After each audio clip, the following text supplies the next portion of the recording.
Hey guys, welcome to another episode of the Ideal Investor Show. Today we have a great guest. And by the way, if you're not subscribed already, please subscribe to the channel so that you can help us help the algorithm find other clients and other people that are interested in it. But our guest today is Dustin Heiner, and he is very well aligned with what we are doing. He has basically developed a portfolio of real estate so that he can basically tell other people how you can unemploy yourself. And we will have a great conversation where we touch on how can you get into this. If you feel that you don't want to work forever, you don't want to do the same thing forever, and you want to unemploy yourself, then let's have a listen into our podcast today.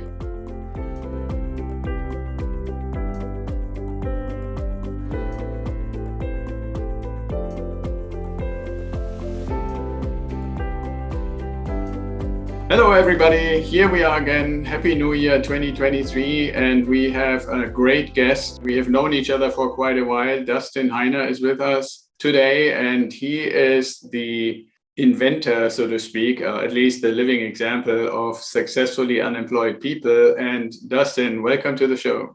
Hey, Axel, thank you so much for having me on. Yeah, I love being successfully employed. And in fact, it's the real estate investing that got me to be able to not work for somebody else, but still be able to provide for my family. And now every day, I go to the gym, hang out with my family, come on podcasts and talk to great people like you. So thank you so much for having me on. Yeah, and obviously it works well since you have two monitors in your background. Right? So, could make the claim that people that can afford two TVs, they must be successful. So tell us a little bit, how did you actually get into this? What's the story about becoming successfully unemployed?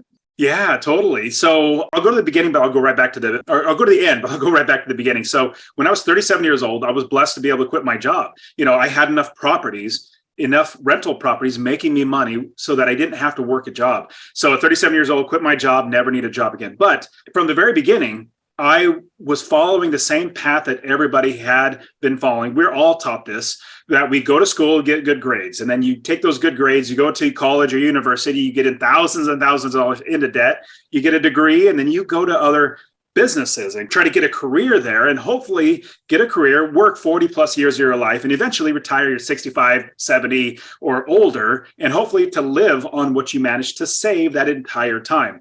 And so I was following that exact same path, but I've always been entrepreneurial too.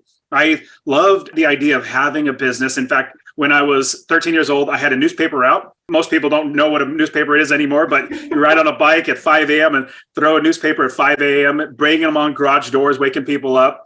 And I even had a graphic and website design company. I had a skateboard manufacturing business. I even had a pizzeria and a convenience store, all from the ground up, just built all these companies, but at the same time working that 9-to-5 job. So all these businesses were okay. They weren't making me enough money, but I bought one rental property, and that one rental property made me, I remember that first paycheck that was above my expenses. So this was all my profit, $317. And I was like, oh my goodness. At 1 month, I made $370. I didn't do any work because I had other people doing the work.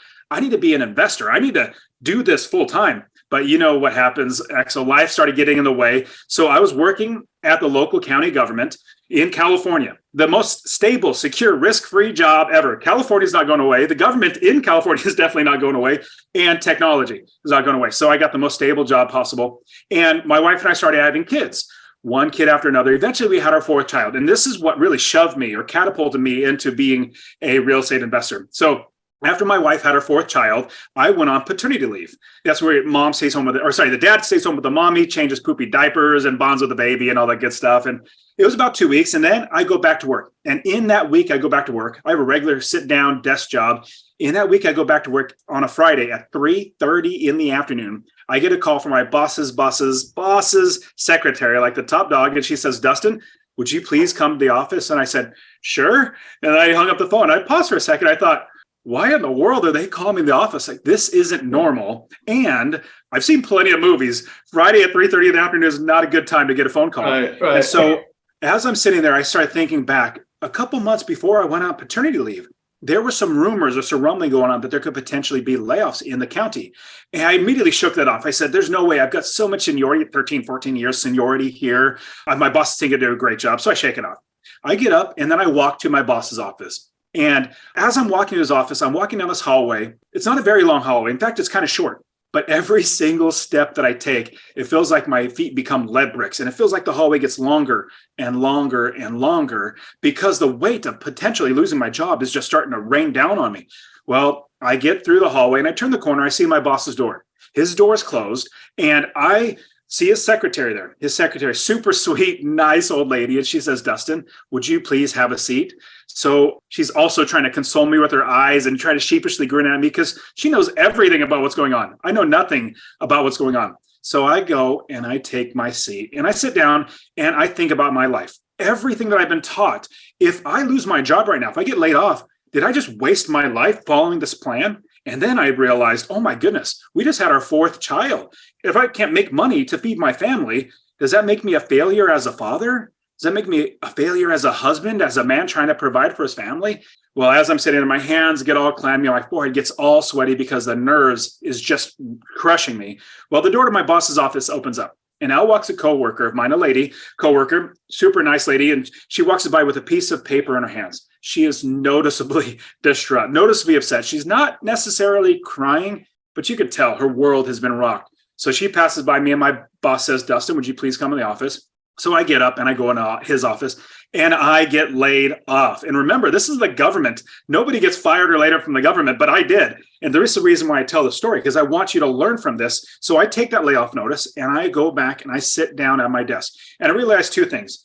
Number one, I need to get another job. I need to be able to provide for my family. So I was really blessed, praise the Lord, to find another job in the same county. A different department wasn't having the same issues. So check, got that taken care of. The second thing, sitting there in my desk, after just being laid off, I realized that I need to make sure that this never, ever happens to me again. I need to make sure that nobody has the ability to take away my ability to feed my family. So right then and there, I realized that every time anybody would ask me the question, Dustin, what do you do? Everybody gets that question. I would reply that, oh, I work for the county and I do technology. Well, I'm basically replying that my value in myself, I'm projecting it out, that it comes from my job.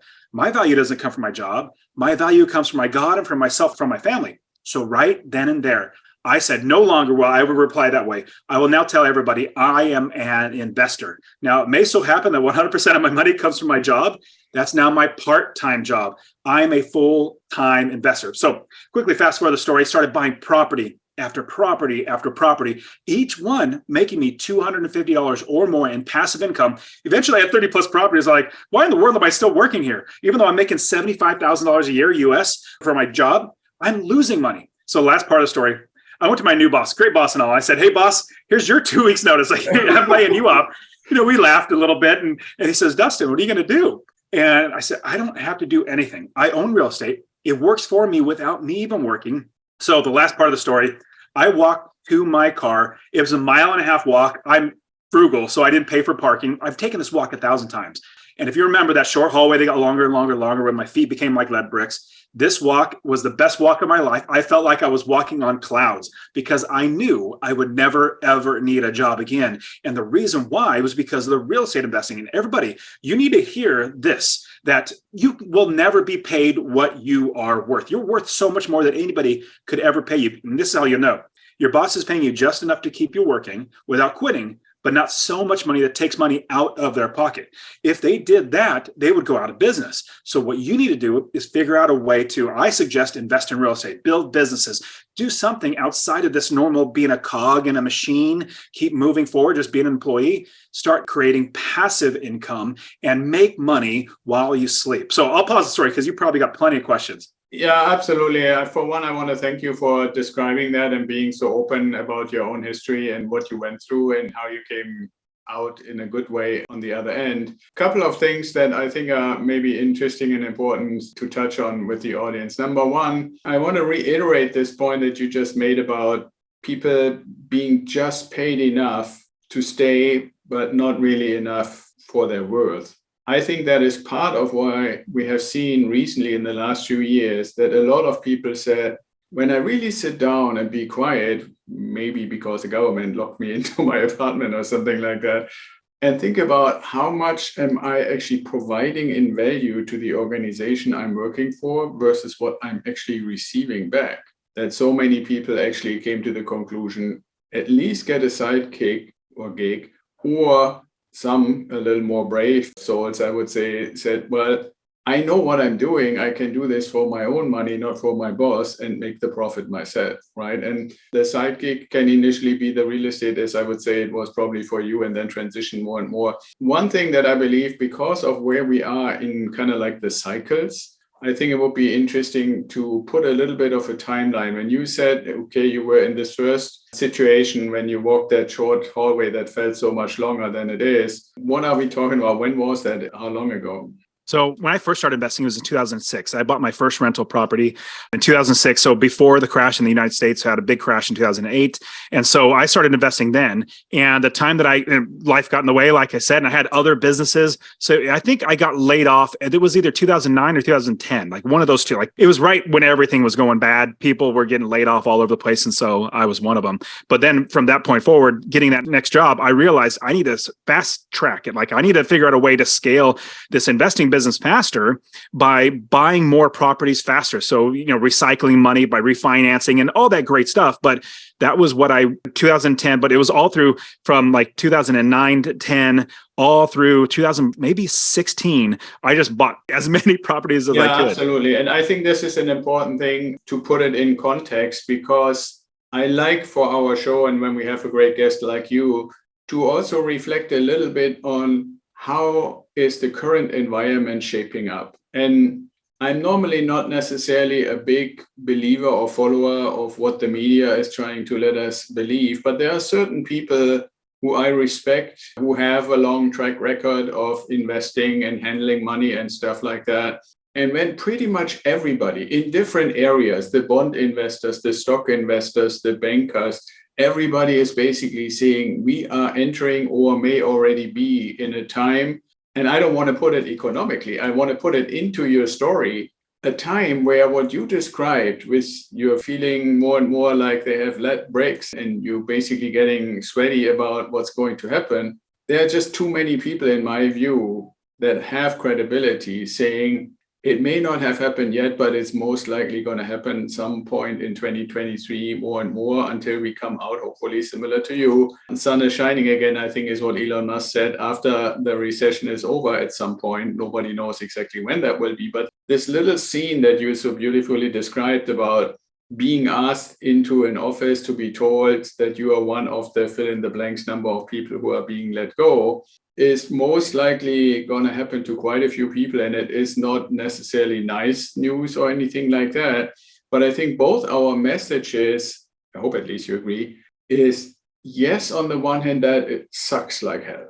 On the other hand, it also potentially creates an opportunity to repeat the story that you just told us. Yes, you want to find something else, kind of with the mindset of intermittent employment to really become independent, or as we call it at Ideal Wealth Grower, working towards your time freedom point, like you have, Dustin, reach the point to have the freedom to decide, do I want to keep working in this county job or do I want to do my own thing? Right. So what's your take on where we are in the cycle and what's coming? Because I mean, we're still in the kind of like resolution phase of the year, so to speak, kind of wondering what your thoughts are. So yeah, 100% right. Let me speak to the opportunity of like being laid off and have this problem. And then I'll definitely talk about the economic cycle, what I'm seeing now in my real estate investing and all my students that I coach. So 100% right that when there's, let's say it's something tragic like losing your job, and that's pretty tragic. When you have the possibility of not being able to feed your family, that's rough. That's horrible. But at the same time, I love the quote that necessity is the mother of invention, as well as like this was a fantastic opportunity for me to wake myself up and to realize, stop living this comfortable life, because I realized after getting laid off that it was more risky to work for somebody else, putting my life and my family and my children, we have 4 children, all of our lives in somebody else's hands so that I can feed my family because they say I can, because I still have a job. Instead of doing that, now I've put it in my own hands where I'm actually independent, where everything I have created and all my businesses that I literally have 4 businesses that make me money now, including the real estate investing and other ones that just keep making me money, because now my value, instead of going to somebody else, is now all about what I do for myself. And it just keeps compounding on that. So if anybody has this come in your life, try to use this as I wouldn't say necessarily a wake-up call, but something to really alert you that it is time to make a change. And so I'm telling the story so that you don't have to go through what I went through, that you're prepared. So with that, the economic uncertainty of right now. So I could definitely speak of what I'm seeing and what my students are seeing in the United States. So right now, we are still buying really great rental properties. Now, we buy properties that make us $250 or more in passive income. That's what we shoot for. And I did this in 2006 because I wanted to quit my job. I wanted to have passive income, but I didn't realize in 2008, when the crash happened, everybody was telling me before, invest for appreciation, invest for appreciation. But like, I can't spend appreciation to feed my family, so I need passive income. That's why I only went for passive income. And then I thought, I can give these properties to my kids. This is generational wealth. So I was just focusing on passive income, which worked out to my benefit. People that were going for appreciation, getting over leveraged and all that sort of stuff, they went bankrupt. I literally made more money because when people didn't have money to pay for their mortgage, that is when they became renters, because sadly they have to lose their home. So my rents went up. But with that, I'm creating generational wealth. So no matter if the market goes up or if the market goes down or sideways, I'm still making money from every single month from every property. Now, what I'm seeing right now, I am seeing the very same thing as in 2006, 7, and 8. It feels to me like right now, I could talk about like the dynamics of why I see this, but I'll tell you a big, broad overview. It seems like right now is like 2008, beginning of 2008, where right before the crash happened, there was so many things, turmoil and stuff. In fact, in 2007, 2006, 2007, into 2008, before the crash in the United States, what happened, people were saying, you better buy real estate now or you'll never be able to buy it ever again because it'll be too priced out. So that's what they were saying in 2020 and 2021. They were saying the exact same thing. When you have people who have no clue about real estate investing trying to tell you to, oh, you better buy now. That's the worst time to buy. I like buying when everybody's selling. I like selling when everybody's buying. So what I'm seeing right now is 2023 and on for the next foreseeable future is going to be one of the best ever times to invest in real estate. Just like 2008, it might even be better than that. Everything from interest rates going up. I mean, with interest rates going up, prices must come down because people can't afford that house. Let's just give you an $1,800 mortgage in America. That would be either rent or mortgage. You could buy a $450,000 house at 3% interest rate, but now it's 7%. That only goes maybe $225,000 house. So they're priced out of the market. That's number one. Interest rates going up helps us as investors. I'm excited. Number two, inflation. It has not really sunk into the American people. At least I'm speaking for how I see it in America, but it hasn't really sunk in to the American people. How much everything is costing now in America. We can't even buy eggs. It's so expensive now. Everything's getting worse. Now people are realizing they're actually having to spend their savings in order to live. So that hasn't caught up with that. On top of that, in the regular economic cycles in the world, every 7 to 8 years, there's an uptick or like a climb and then a small recession, then a climb and a small recession. It's just a cycle. We haven't had a recession since 2008. What is that? That's 15 years now. That is double the amount of time that it normally happens. It just seems like that's going to lead to a crash. On top of that, I say crash, a correction for sure.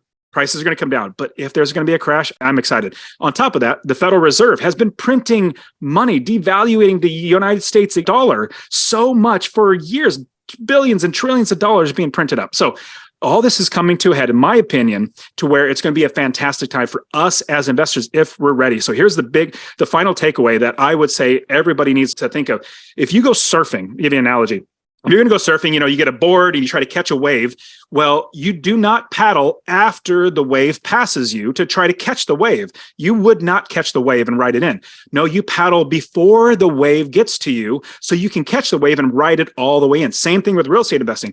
If you don't know how to invest, talk to Axel. He's going to help you. If you haven't even built your business, if you don't have your first property, if you don't know where you're going to invest, how you're going to invest, you're not even paddling yet. Then when the wave comes, you're like, oh man, this is the best time. You're not even ready. It's going to take that much more time. You're paddling after the fact. So my suggestion, it's going to be a fantastic time to invest. It's going to hurt a lot of people, sadly, but if we're ready, if we're paddling now, start working with Axel, you keep listening to his podcast, you're going to absolutely do a fantastic job in your real estate investing. Yeah, I totally agree with you. And actually, I like to jump on that surfboard and continue that analogy for a moment, because the part of the paddling is for those who are not yet in this situation and hopefully never get into that situation where they have to have this meeting that you mentioned and be told that they are fired.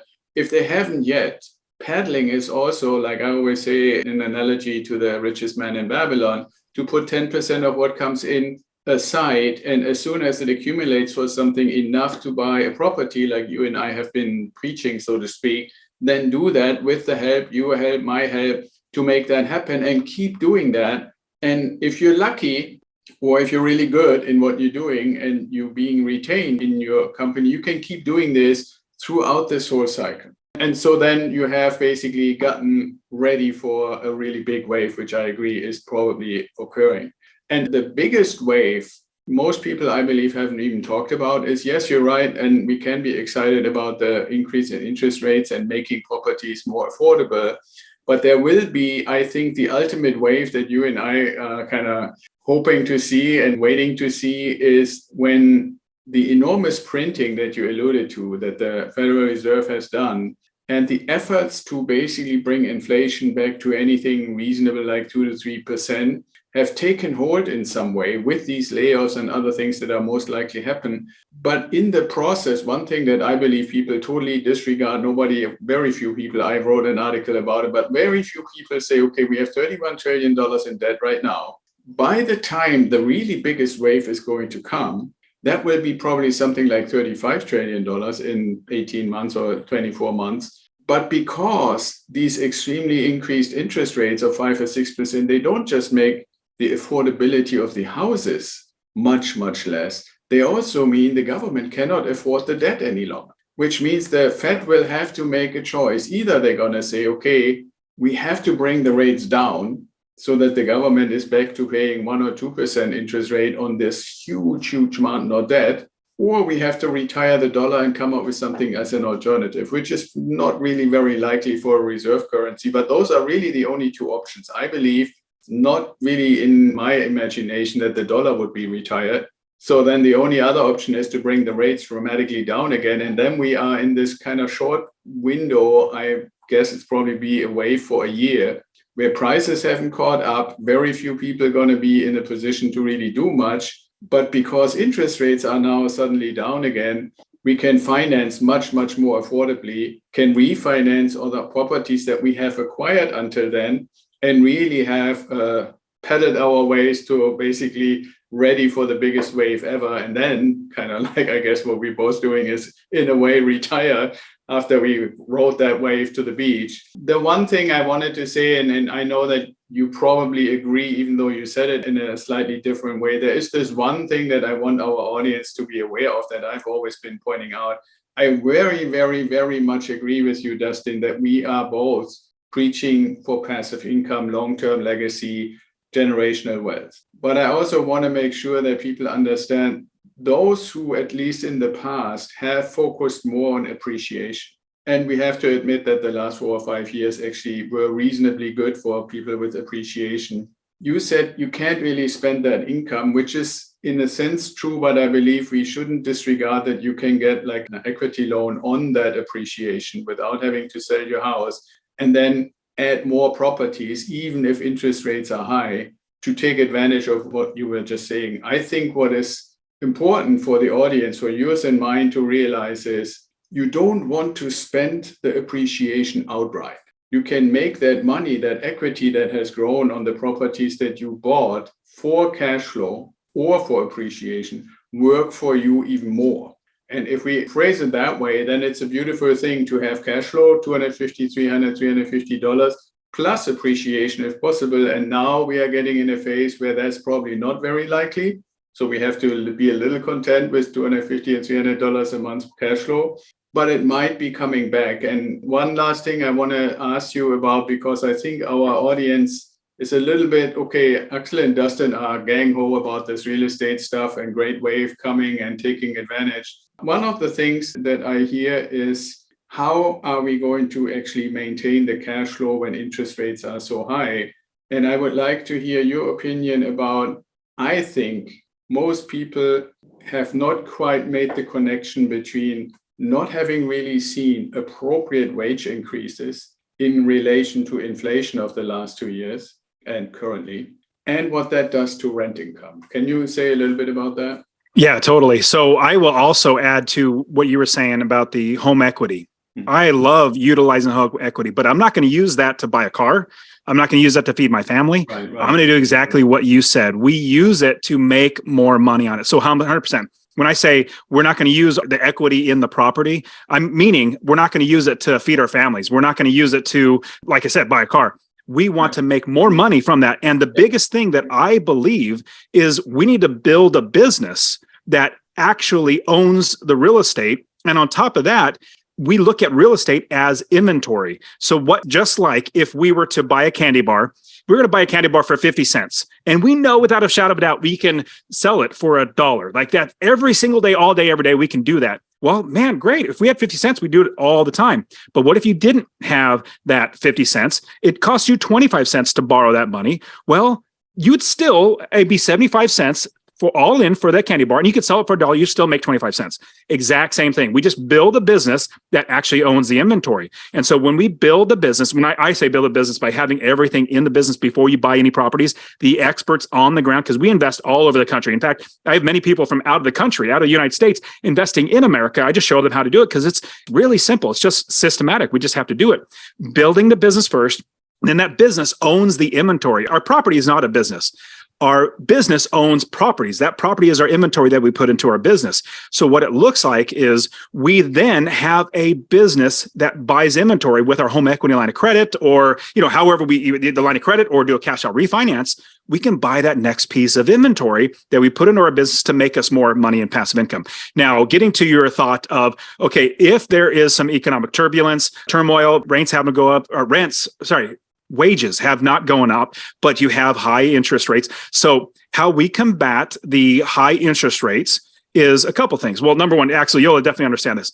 I don't pay my taxes on any of my properties that I own as investments. I don't pay my mortgage. I don't pay my insurance. I don't pay for my property manager. I don't pay for my repairs. I don't pay any of that stuff. Like, I don't have to get a job to pay that. My tenants pay for all that because I built a business that money comes into me and I pay out all the bills, but I don't have to get a job. Just like managing the property, having a property manager manage it, I make sure that that expense for the property manager is in the business before I even buy the property. Now, here's what it looks like. Getting all back to how do we make sure we continue to make passive income?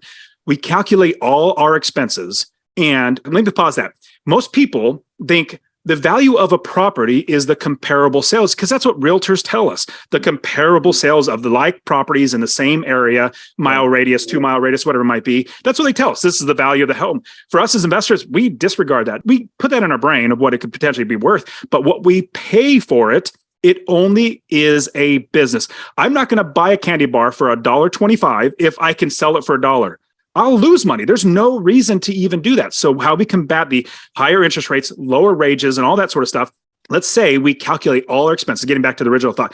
We calculate all our expenses, and then we figure out how much we could rent it for by asking our experts. Remember, we build the business first. We have the experts on the ground, like realtors, property managers, telling us, okay, here is how much you could rent the property for. Zillow's not expert. Zillow was saying we could rent it for $1,400, but we know because we have a property right around the corner, it can only get $1,300. So if we would have run from Zillow, gone with Zillow, we'd be losing money. So we have expert information saying $1,300. Now, let's say your expenses are $1,400. Well, you wouldn't buy it because you'd be losing $100 every single month. What you would do, though, let's say you have the $1,300 a month in total rent that you could bring in.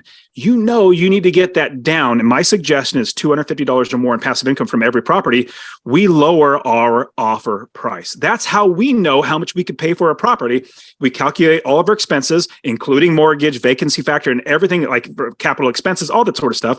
We calculate all these expenses and figure out how much we could rent it for. And then if we don't hit that my suggestion, $250 in passive income, then we lower the purchase price or the offer price. We keep lowering it until we get to that point where we get that passive income. We're not going to twist their arms to say, you must sell it to us. Like, they can't. We can't do that.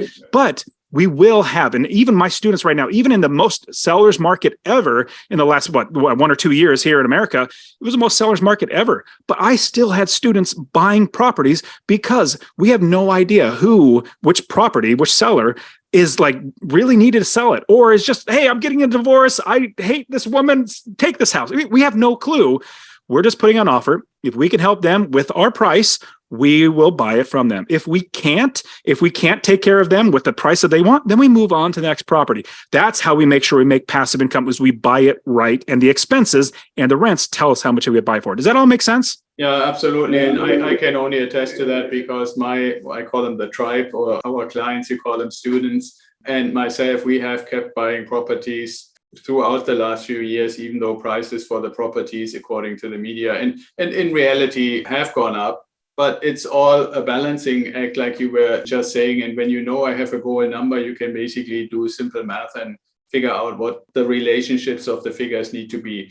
What I want to add to that, in the context of your analogy with, getting ready to ride the wave with our surfboard, is I believe, if I look at the current economic situation, that for many years, employees in companies, regardless whether it's government like you were or regular businesses, gotten used to get somewhere between 3 and 5% raises year over year. If everything else is fine, they did a reasonable job. And only basically at the end of 2021 did they start realizing, okay, like you said, it gets more expensive to buy eggs, to buy milk, to buy even just general things. And now, where we are at the beginning of 23, that has gotten much, much worse. Now your employer comes and said, oh, okay, Dustin, or whatever the name of anybody in employment might be, we're giving you the same 3, 4, 5% raise that you have gotten every year because you did a good job again. That is just not going to cut it, right? So I believe we all have realized by just going to the grocery store that even what the government says, those 7, 8, 9% inflation, is not really true. It's much more like 15 or 17 or 20% in some cases. I heard eggs is more like 30% actually. Gas, if you think about it for a while, was almost 100%. So those kind of things, airline tickets and all kinds of stuff got way more than these 7, 8, 9%. But what I'm getting at is, so people will ultimately say, if it's true that I did a good job, I need to at least retain the buying value of what my income is doing or has been doing. So if inflation is 7, 8, 9% or 10%, even if I can't convince my employer that it's more than what the government says, my raise should be at least what the government says the increase was, and not the over 3, 4, 5%.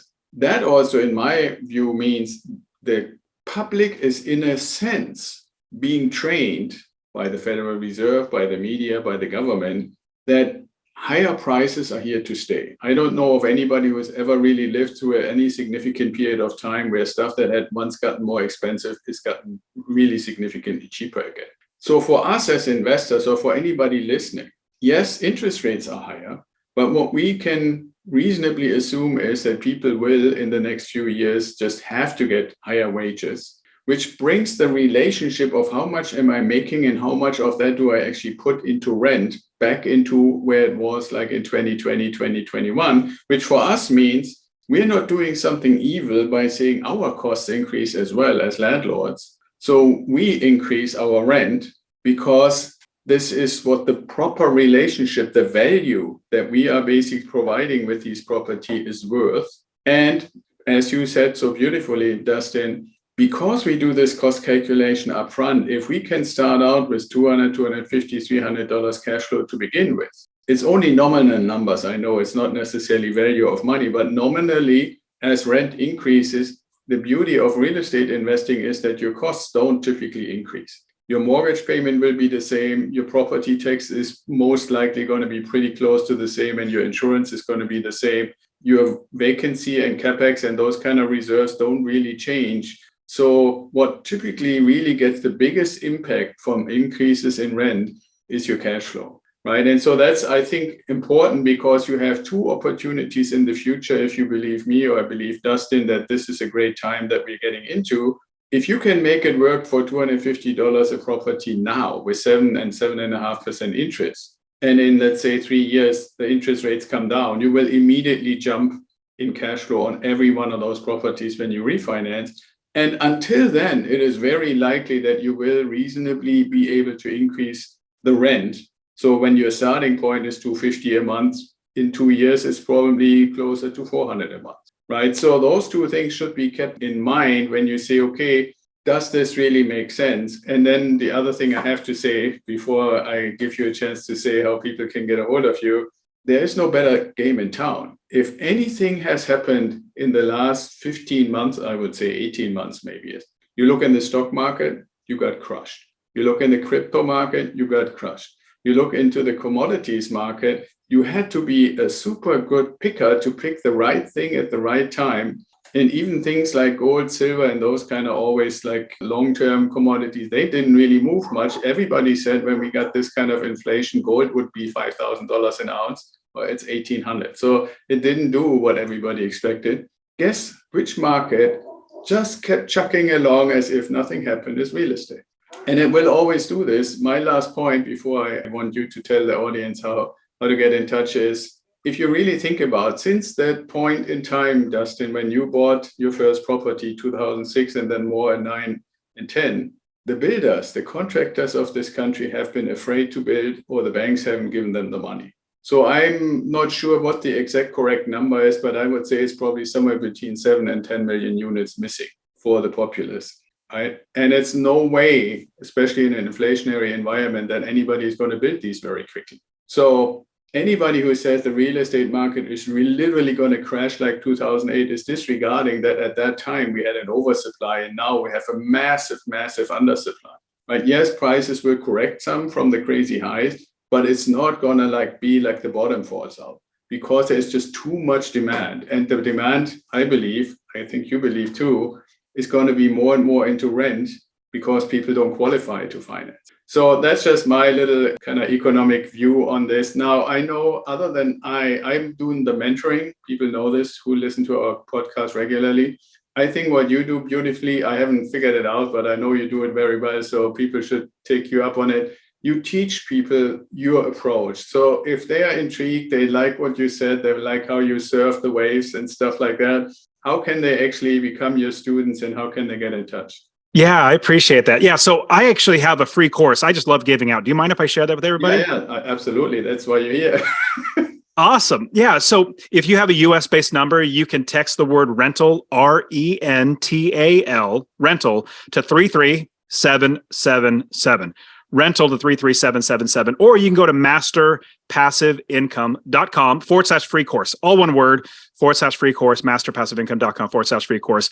I will give you everything that I literally talk about: building the business first, finding it anywhere in the country to invest. We love messing out of state, how to build the business, how to scale the business so you can quit your job. And so I'll literally give that to you for free. You can also check me out. I have my own podcast, the Master Passive Income Podcast. It's usually just a solo show, me just sharing all the stuff. Like when you're successfully unemployed, you have plenty of extra time. So I'm like, well, let me just go ahead and do it. I love, and what it really came out to, I realized after I started coaching so many people, I really, really enjoy this. In fact, I was coaching people before I even created Master Passive Income because I had friends and family, just like you, Axel, asking, how did you do it? Show me. Yeah, and so that's why I wrote a book, created Master Passive Income. So check me out, Master Passive Income Podcast. Same thing on YouTube, Master Passive Income. You can find me on Instagram as well. So the handle that I have is the Dustin Heiner, THE Dustin Heiner. I'm not that arrogant. It's the only handle I could find for myself. So the Dustin Heiner. I also, if you want to come hang out with me, I, just like Axel, have a bunch of students. And I created a conference, a real estate investor conference called the Real Estate Wealth Builders Conference, RewBCon for short. So REWBCON.com. And that's a conference that's going to be here in Phoenix. I live in Phoenix. In May 4th through the 6th of 2023. In 24, it'll probably be on the East Coast. We're going back and forth between the East and West Coast. But we have a real estate investor conference, and it's not one of those sales pitch. Hey, run to the back and give us money. It's not that.